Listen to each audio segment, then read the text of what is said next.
Hi everyone, this short video is a quick review of how we determine linear equations based on information that we've been provided about either with slope or with coordinates.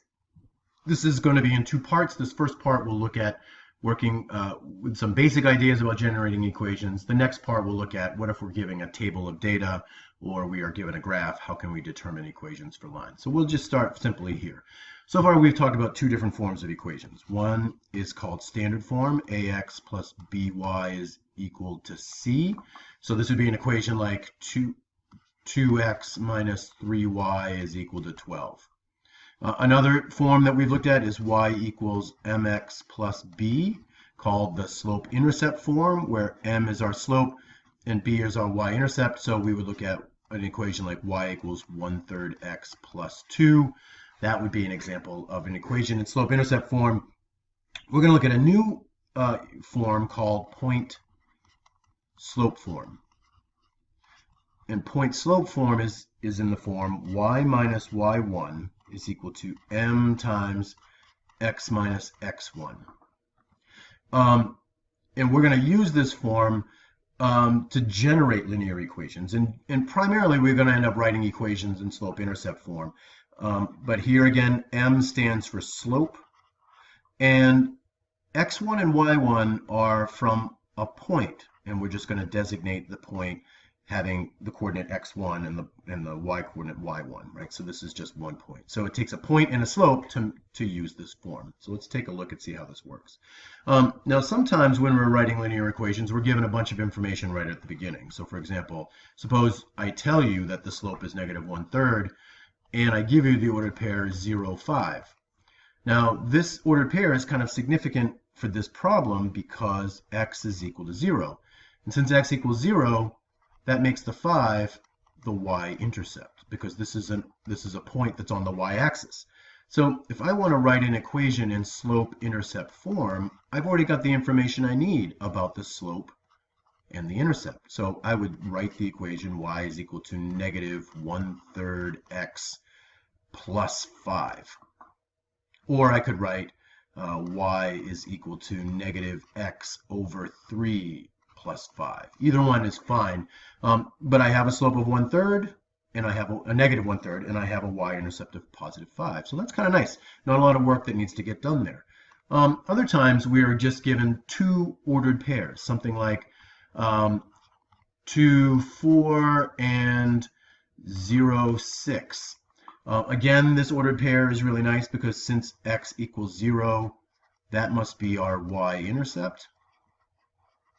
The problem is we don't know what the slope is. So we've got to figure out what that slope is. So we're going to use y2 minus y1 over x2 minus x1. We're going to use that equation. So this would go, for example, 6 minus 4 over 0 minus 2. And if we simplify, we get 2 over negative 2, which gives us negative 1. And that's our slope.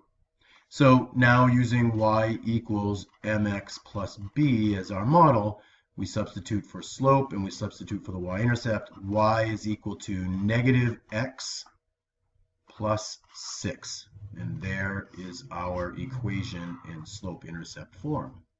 All right, so far, not having to do anything particularly difficult or challenging, but it's good to recognize, right, that sometimes you're given this information like you already know the y-intercept.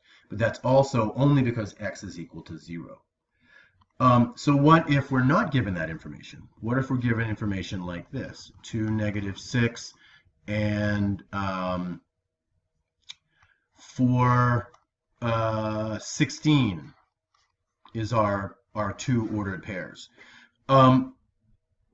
What would we do now? Because neither of these is a y-intercept, and we also don't know the slope. So first things first, we're going to have to figure out the slope. So we're going to use our equation again, y2 minus y1 over x2 minus x1, and figure out what the slope is. So suppose we do 16 minus negative 6 over 4 minus 2. Now remember, since that's negative and negative, this really becomes a plus. So we get 22 over 2, so we have a slope of 11, or 11 over 1. Now we've got a couple of options. One option is to use the equation that I just introduced to you, y minus y1 is equal to m times x minus x1.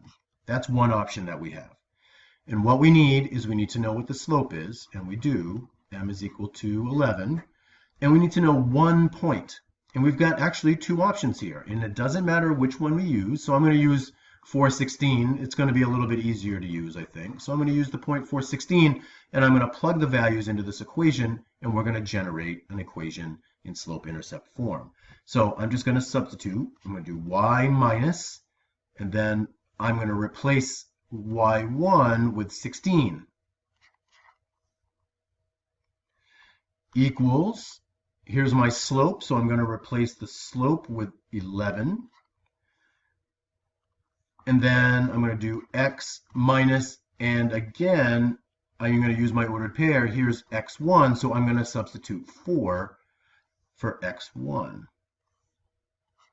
And when I do that, now I can do some simplifying, and this will help us solve. So I got y minus 16 is equal to 11x minus 44. Solving for y, I would add 16 to both sides, and I get the equation y is equal to 11x minus 28. And this is our linear equation in slope-intercept form. So I use this equation, this form, to help generate this equation. I need a slope, I need a point. It allows me to figure this out. Now, we can use a more familiar form of a linear equation and get the same result. So I'm gonna move on to that, show you what I mean there. So let's see, 2, -6, and 4, 16. That's what we're going to use here. Okay. 2, -6, and 4, 16. So we already figured out the slope. So I know the slope is m is equal to 11. I'm going to use the slope-intercept form this time to figure out what our linear equation is. Now, the one thing that we know is we know the slope. So I can rewrite this equation as y equals 11x plus b. And what we need to figure out is b. But we've got some information. We've got these 2 points. And remember, these are ordered pairs. So that's an x and that's a y. This is x and this is y. And I can use that information in my equation, and I can figure out what b is equivalent to. So that's what I'm going to do. So I'm going to use that second point again like we did before. I'm going to put 16 for y equals 11, and then I'm going to replace x with 4, right? I'm using this ordered pair here. This is the ordered pair I'm using. Plus b. And now I'm going to simplify. 16 is equal to 44 plus b. And if I want to solve for b, I need to subtract 44 from both sides. And when I do that, we get b is equal to -28. That's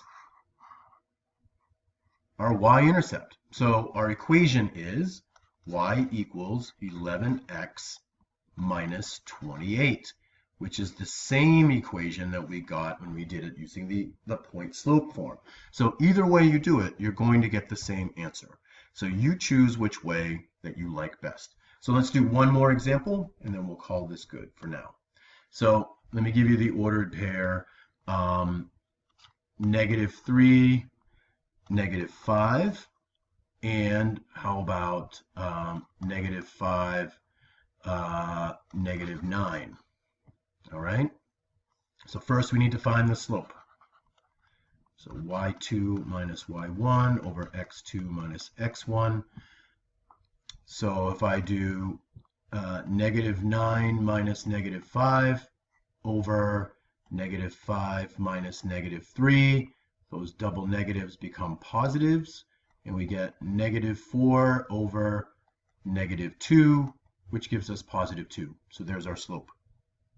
Using y minus y1 equals m times x minus x1. We're now going to try to see if we can generate an equation. So I'm going to substitute for y1 and x1. I'm going to use the ordered pair -3, -5 in my equation. So I'm going to go y minus -5 is equal to 2 times x minus -3. And remember, double negatives become pluses. Now we're going to solve. Y plus 5 is equal to 2x plus 6. Subtract 5. Y is equal to 2x plus 1. There's our equation. The other form that we can use is y equals mx plus b. So we can use, let me erase something here real quick. Let me get rid of this. So the other form that we can use is y equals mx plus b. And I can substitute for m. I know m is equal to 2. So this is our equation. Y is equal to 2x plus b.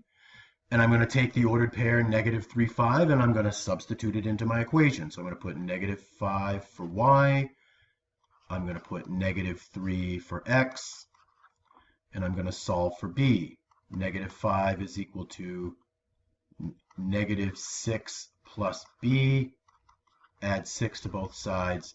We get b is equal to 1. And that's that 1 right there. So in other words, we take this 1 and we substitute it right here for this b right there. So we get the equation y is equal to 2x plus 1. So that's part 1. This is part 1 of how do we find linear models when we're given either slope or 2 points.